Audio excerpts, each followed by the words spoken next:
Deməli uşaqlar, sizlə bir dənə yarış eləyəcəyik. Yarışımız nədən ibarətdir? Markeri götürüb keçəcəksiniz lövhəyə. Lövhədə üzünüz yoldaşlarınıza tərəf, qoy bir şərti izah edeyim də. Üzünüz yoldaşlarınıza tərəf dayanacaqsınız. Baxmadan markeri lövhəyə qoyub, ondan dairə çəkəcəksiniz, baxmadan. Və 100 bala qədər qazanmaq şansınız var. Ən çox dairəni düzgün çəkənlər çox bal alacaq.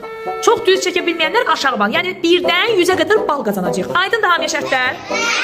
Başlayaq. Başlayaq mı?